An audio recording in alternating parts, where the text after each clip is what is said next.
Here are 101 facts about Concorde, the only commercial passenger airliner to go supersonic. Number 1. Concorde could fly from New York to London in 2 hours, 52 minutes, and 59 seconds. Captain Leslie Scott set this record on February 7, 1996, in GBOAD, with an average speed of 1,250 miles per hour, thanks to 174 mile-per-hour tailwinds. Only 27 passengers were on board, which means each person basically got their own personal sonic boom delivery service. But here's the depressing part. This record will never be broken because we collectively decided that going fast was too expensive. We literally gave up on speed. How pathetic is that? Number 2. If you told Concorde pilots to engage the butthole, they'd drop the nose 12.5 degrees for landing. I'm being 100% serious here. The droop nose had 3 positions: fully up for supersonic cruise, 5 degrees down for taxi so pilots could see over it, and 12.5 degrees for landing, aka full butthole mode. Without it, pilots would have been flying blind, like trying to parallel park a rocket while wearing a blindfold. Number 3. Only 20 Concordes were ever built. That's it. 20. For context, Boeing builds about 27 737s every single month. Of those 20, only 14 entered commercial service. 7 for Air France, 7 for British Airways. The rest were prototypes and test aircraft. Industry analysts once predicted 350 orders. They were off by approximately 330, which might be the worst forecast in aviation history. Number 4. In November 1956, Britain formed the Supersonic Transport Aircraft Committee, officially beginning what would become the most expensive way to lose money since ancient Egypt decided to stack rocks in triangles. The committee's job? Figure out how to build a plane that burns cash faster than it burns fuel. Spoiler alert, they succeeded spectacularly. Number 5. Each Rolls-Royce Olympus 5.9 3-engine produced 38,050 pounds of thrust with afterburner. 4 engines meant 152,200 pounds total. That's enough thrust to make your internal organs question their life choices at Mach 2. These weren't just engines, they were controlled explosions masquerading as propulsion systems. Number 6. The Anglo-French Treaty in 1962 estimated development costs at £70 million.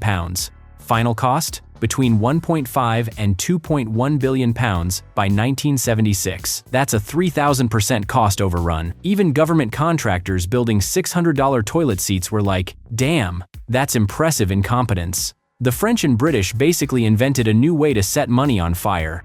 Number 7. Phil Collins performed at both Live Aid concerts on July 13, 1985, Wembley Stadium in London, then Philadelphia. How? He hopped on Concorde at Heathrow, flew to JFK in under 3 hours, then helicoptered to Philly. He even bumped into Cher on the flight and got her added to the lineup. Only Concorde could enable that level of 80s cocaine-fueled excess. Number 8. Concorde expanded 7 to 8 inches during flight due to kinetic heating.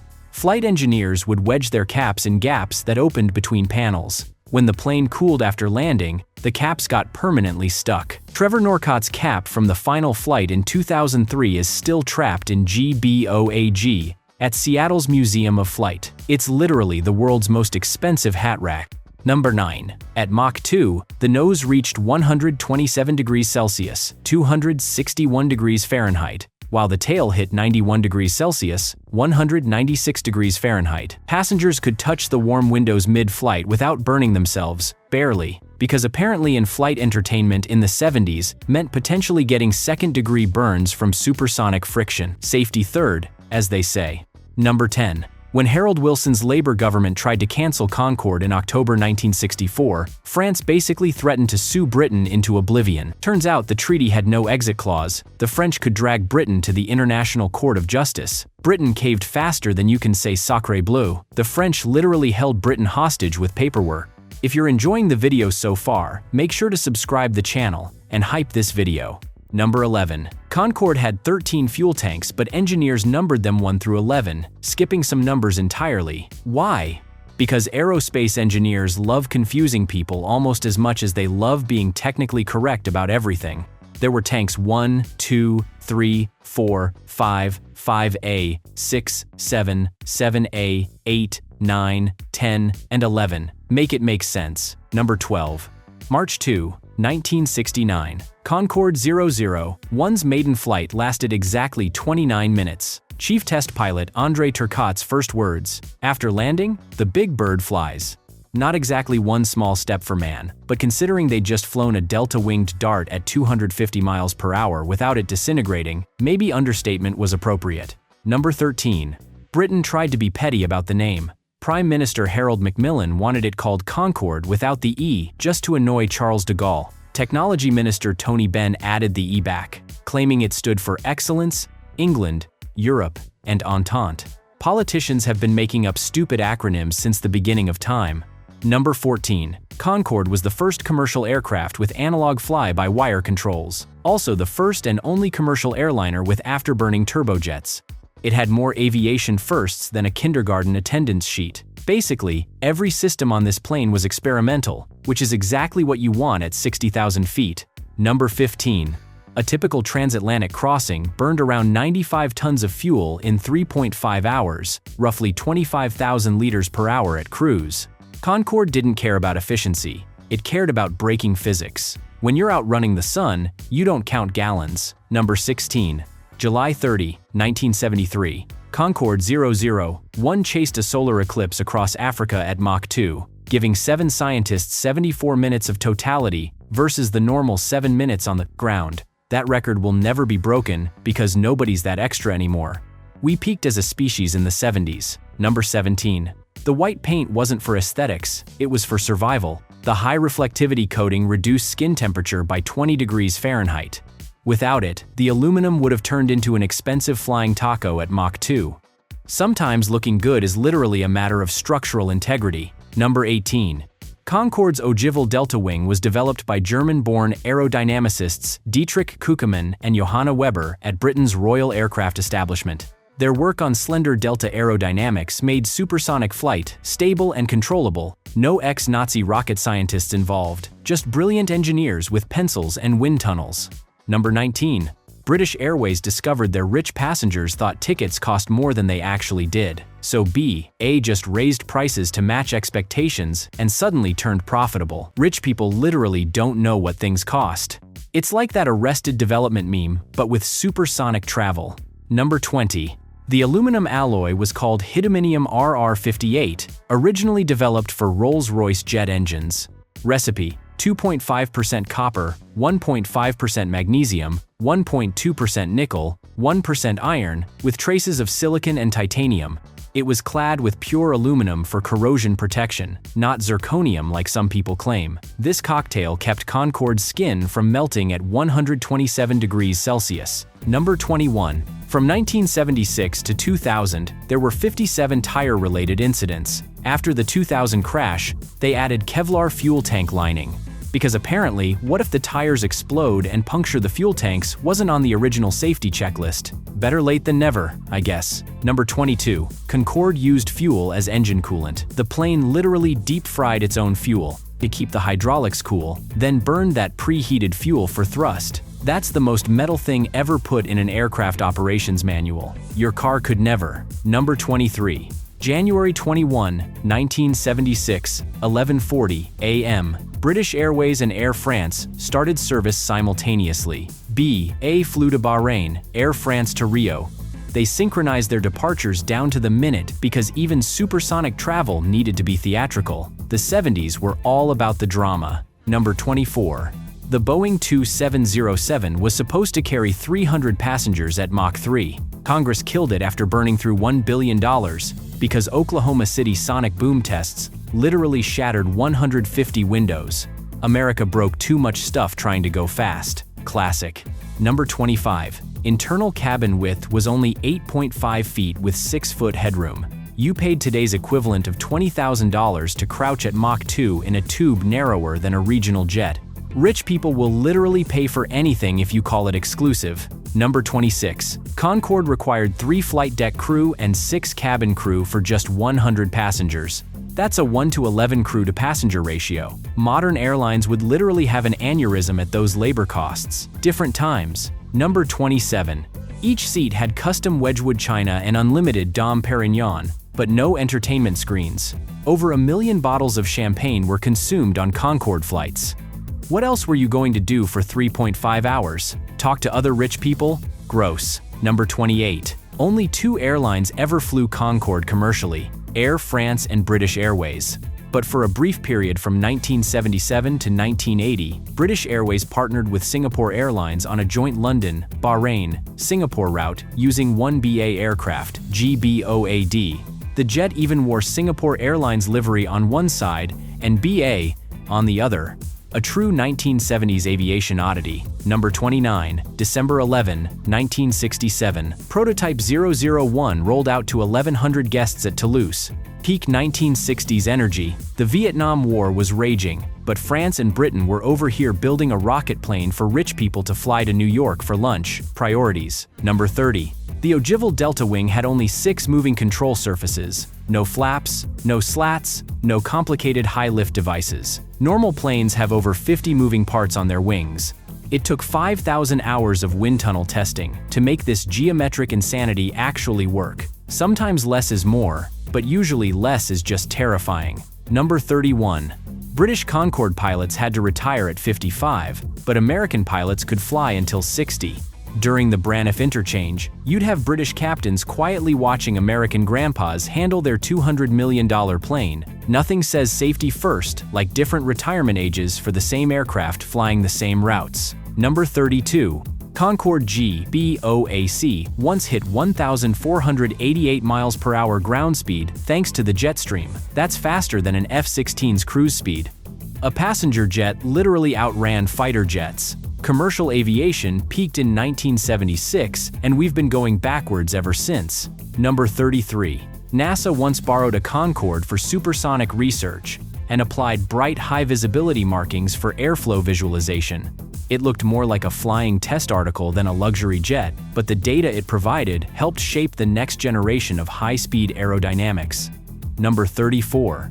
In 1979, Braniff crews flew Concorde on U.S. domestic routes. Ground crews would literally peel off British and French registration letters and slap on American ones with tape. It was international aviation cosplay, the most expensive game of dress-up ever played. Number 35. The cockpit remained pure analog through the 2000s. Concorde retired with the exact same dials and switches it was born with in 1969. It was simultaneously the most advanced plane in the sky and the most outdated. Your car had better electronics. Number 36. Fred Finn flew Concorde 718 times, always in seat 9A. He logged 13 million supersonic miles, more than most pilots fly subsonic in their entire careers. This man spent more time above Mach 1 than you've spent in traffic. His liver probably looked like foie gras from all that free champagne. Number 37. Concorde had no APU, auxiliary power unit, meaning it couldn't start itself. It needed ground equipment everywhere it went. Every premium feature imaginable except the ability to wake up on its own, like a $200 million baby that needed constant attention. Number 38. March 26, 1993. Barbara Harmer became the first and only female Concorde pilot for British Airways. She went from cutting hair in Bognor Regis to cutting through the sound barrier at 1,350 miles per hour. That's what we call a career glow-up. Number 39. Concorde once had a rudder section completely separate at 44,000 feet and still landed safely. Turns out, rudders are optional when you're shaped like a paper airplane. The pilots probably didn't even notice. Bit drafty back there, innit? Number 40. Main landing gear tires were inflated to 232 psi. Normal car tires are 35 psi. Why? Because touchdown speed was 185 miles per hour. That's highway speed on the runway. Dunlop had to invent entirely new rubber compounds that wouldn't explode from the friction. Number 41. The wing was only 3% thick relative to its chord width, proportionally thinner than a credit card. Essential for supersonic flight, terrible for fuel storage, perfect for looking like God's own lawn dart. Form followed function so hard it forgot to leave room for anything else. Number 42. Concorde cruised at 60,000 feet where the sky turns midnight blue and you can see Earth's curvature. Passengers paid thousands to casually experience what U-2 spy pilots trained years for. Rich people literally bought their way to the edge of space. Number 43. July 25, 2000. Air France Flight 4590 crashed after hitting a titanium strip dropped by a Continental DC-10 on the runway. The tire burst, fuel tank ruptured, and 113 people were killed. Concorde's only fatal accident in 27 years. A single 17-inch piece of metal ended the supersonic era, and the courts would spend years arguing over who was to blame. Number 44.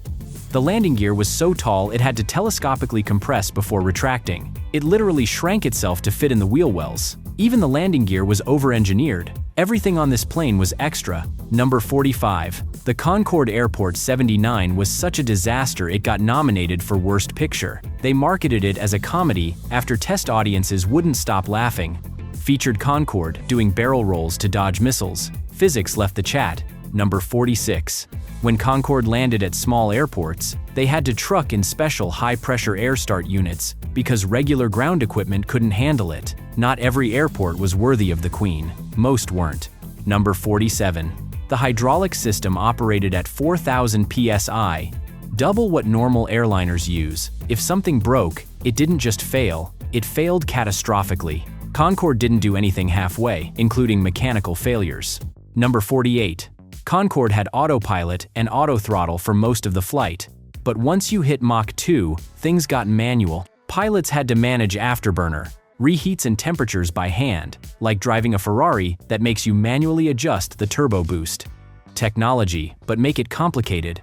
Number 49. Christmas Eve 1985. British Airways flew 4 Concordes in diamond formation over southern England. When you have 4 jets worth $75 million each, why not play Blue Angels, the most expensive air show nobody asked for? Number 50. Concorde never flew supersonic over land due to sonic boom regulations. It burned supersonic fuel quantities at subsonic speeds over populated areas.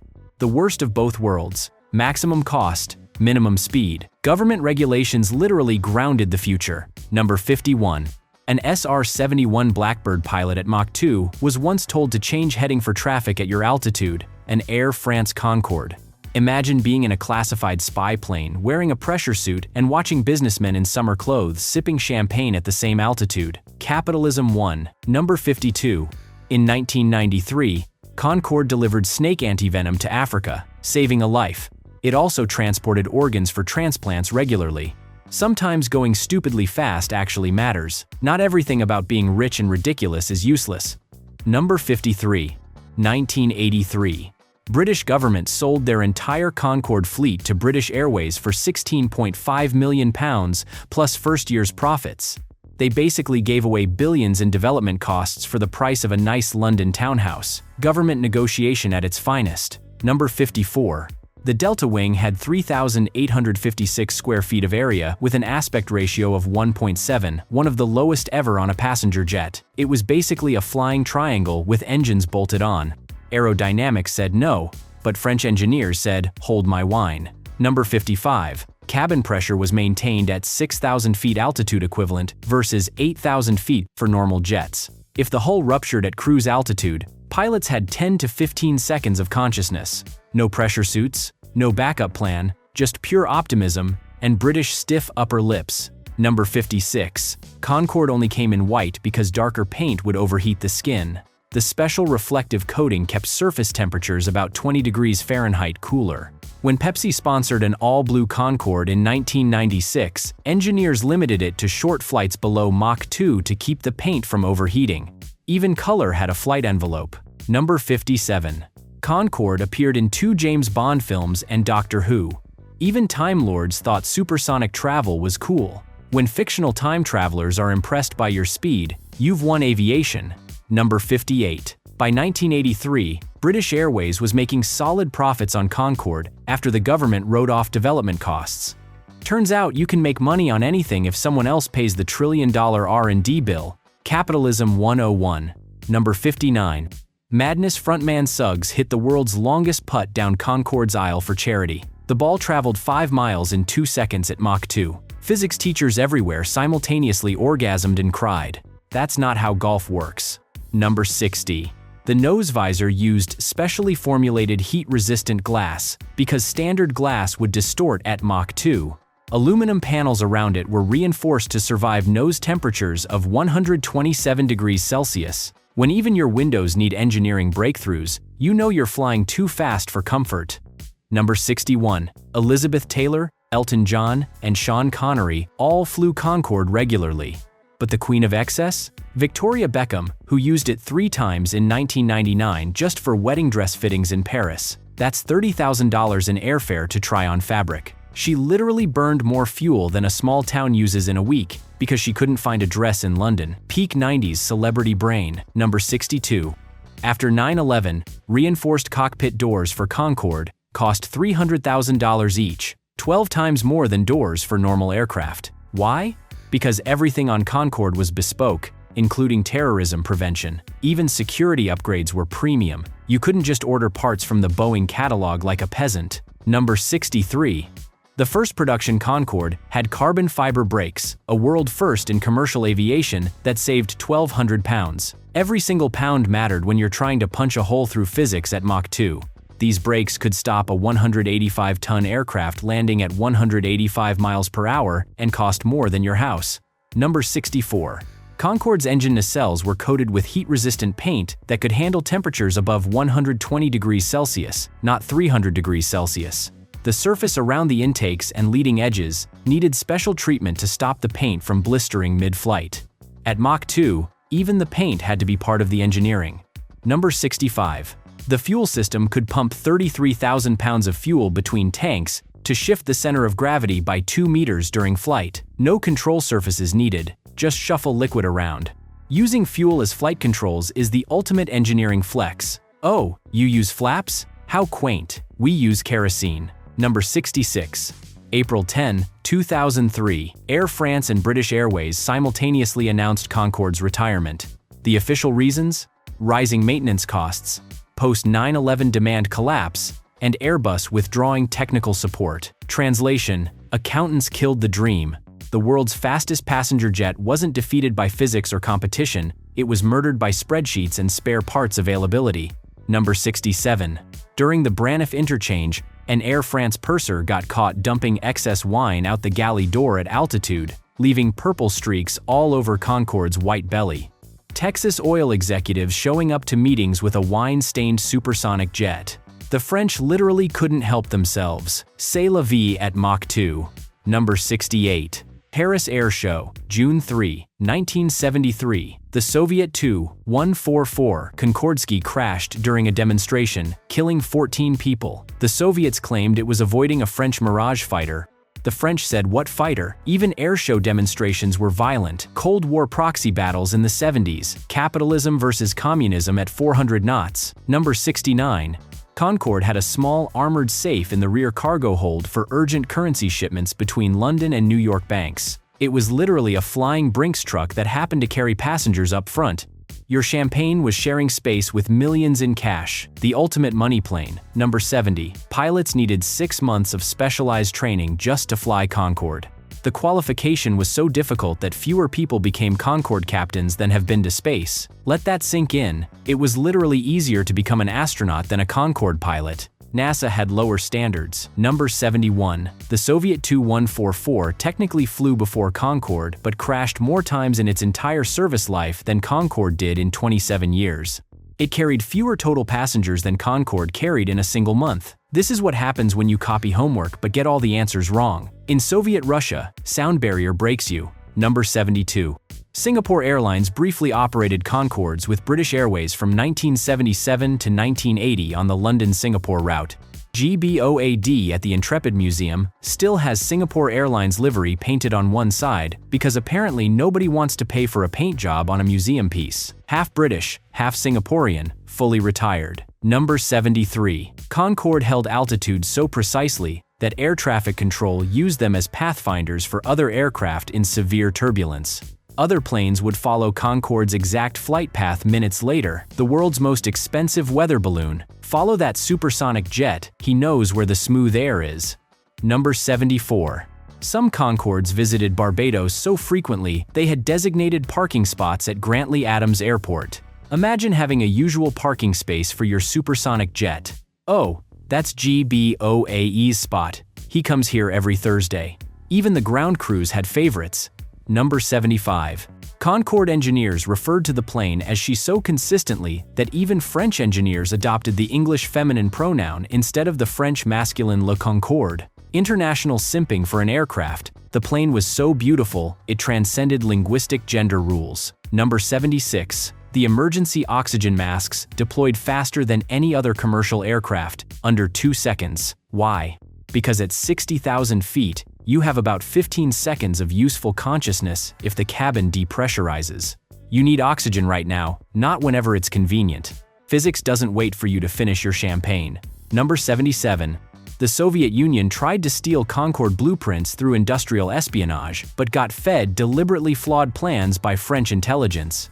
Their Tu-144 used those fake blueprints, which explains why it needed afterburners just to stay airborne at cruise. This is spy movie stuff that actually happened. Number 78. Early prototype Concordes had a small fighter-style control stick instead of a traditional yoke. Test pilots said it made the plane too exciting to fly, so they switched back to boring conventional controls. Imagine being told your supersonic passenger jet is too exciting. That's a flex. Number 79.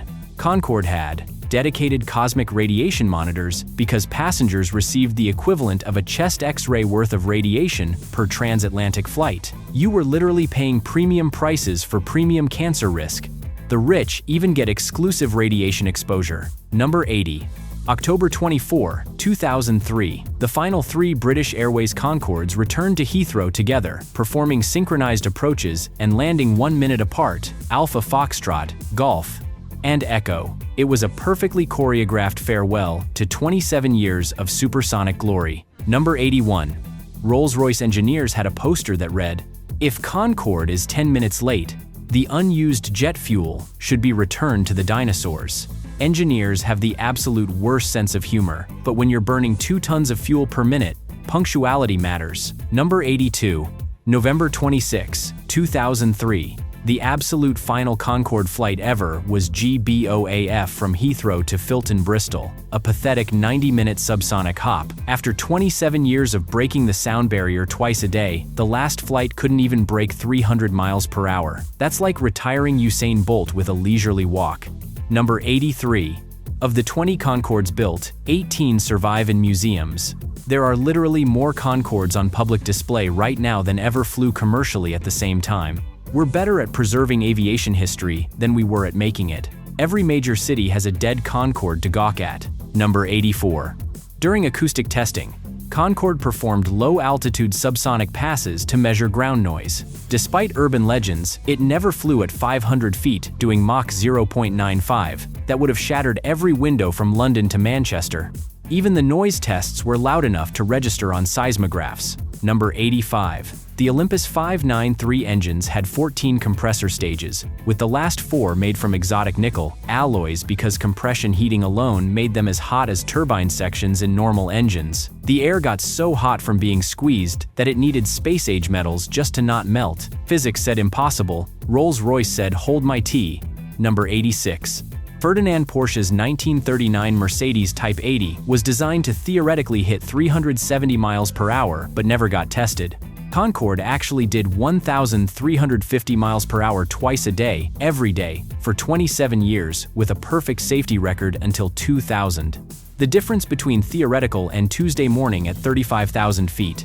Number 87. Only one Concorde ever wore Pepsi livery, Air France FBTSD, for a 1996 promotional tour. They had to use special heat-reflecting blue paint that cost $300,000. Pepsi paid millions to make Concorde look like a flying soda can for 2 weeks. Marketing budgets in the 90s were absolutely unhinged. Number 88. British Airways maintenance crews had a Golden Spanner Award for Best Technical Work. When your plane costs £1 million per month just to keep airworthy, you celebrate the mechanics who don't break it. These weren't just mechanics. They were surgeons working on a patient worth more than a hospital. Number 89. After retirement, Richard Branson offered to buy BA's entire Concorde fleet for £1 each. British Airways said absolutely not because letting Virgin Atlantic have Concordes would be admitting defeat. They'd rather let them rot in museums than see them in Virgin Red. Petty, corporate rivalry at its finest. Number 90. The Heathrow to JFK route alone generated £1.75 billion in revenue over Concorde's lifetime. 1 route, 2 airports, 7 planes, infinite money. This single route made more profit than most airlines make in a decade. the ultimate proof that rich people will pay anything to save 3 hours. Number 91. Concorde GBOA flew 22,768 hours over 8,064 flights. For retirement, they transported it to Scotland by barge because flying it would have been too obvious. They literally floated a supersonic jet up the Thames like a common cargo container. The indignity of retirement. Number 92. The visor and nose-dropping mechanism had over 100 moving parts, multiple hydraulic actuators, and backup systems for the backup systems. The most mechanically complex solution ever devised for "I can't see the runway." German over-engineering wishes it was this extra. Number 93. Air France Concorde VFB circumnavigated the globe in October 1992, maintaining full champagne and caviar service for all 31 hours of flight time. The catering bill was $80,000. They literally flew around the entire planet just to prove they could do it fancily. Number 94. Only Concorde's 2 inboard engines had thrust reversers, usable for just 8 seconds after touchdown to avoid hot gas reingestion. The real stopping power came from massive carbon brakes and barn door-sized spoilers. Stopping Concorde was less about reversing engines and more about fighting Newton with everything you had. Number 95. Myth. Passengers could hear their own sonic boom. Reality. You can't hear it. It trails behind like a ship's wake. Concorde created a continuous boom carpet about 40 kilometers, 25 miles, wide that followed it across the Atlantic, shaking waves and windows alike for 3 hours straight. Number 96. Like how the 911 has never been built outside Stuttgart, Concorde was only assembled in Toulouse and Filton. Some engineering is too complex to outsource. You can't just set up a Concorde factory in Vietnam to save costs. This was artisan aircraft manufacturing. Number 97. October 24, 2003. Captain Mike Bannister flew BA's final commercial Concorde flight. This absolute legend had previously survived dual-engine surge at Mach 2 over the Atlantic and landed safely. The man was literally too skilled to die. Concorde pilots were built different. Number 98. Concorde didn't break the sound barrier once per flight. It broke it continuously for hours.